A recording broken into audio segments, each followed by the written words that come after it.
সরকার যে কোনো মূল্যে তিস্তা ব্যারেজ মহাপরিকল্পনা বাস্তবায়ন করবে।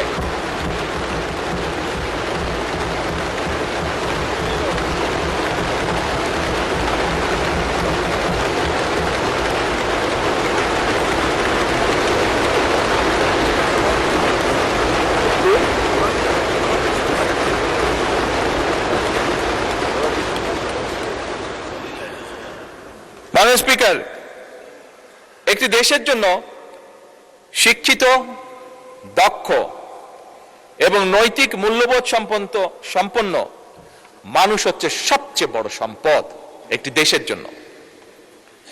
আমরা দেখেছি তিব্বত কদুর তেল চুলকে করে শক্ত আর মজবুত, ঠান্ডা মাথায় ভালোবাসার জয়।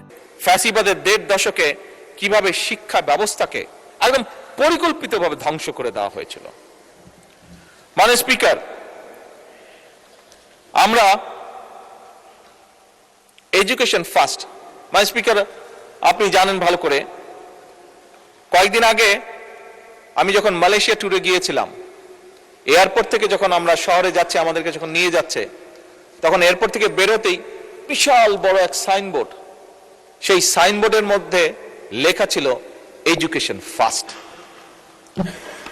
মাননীয় স্পিকার, এই নীতিতে তারা বিশ্বাস করে, বোঝা গেল তাদের যে পরিবর্তন, সেই পরিবর্তন এ কারণেই, কারণ তারা বিশ্বাস করে এডুকেশন ফার্স্ট।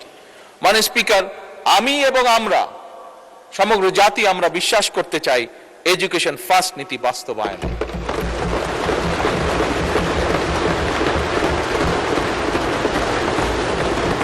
এবং সে কারণে মাননীয় স্পিকার, প্রস্তাবিত বাজেটে বর্তমান সরকার দেশের ইতিহাসে শিক্ষা খাতে সবচাইতে বেশি বরাদ্দ রেখেছে। এবং মাননীয় স্পিকার, আগামী অর্থ বছরে শিক্ষা খাতে বরাদ্দ জিডিপির 2% উন্নীত করার প্রস্তাব করা আছে। এবং মাননীয় স্পিকার, আমরা আমাদের সর্বোচ্চ চেষ্টা দিয়ে, বর্তমান সরকার সর্বোচ্চ চেষ্টা দিয়ে, আমাদের লক্ষ্য থাকবে আগামী 5 বছরে শিক্ষা খাতের বিনিয়োগ জিডিপির 5% উন্নীত করা।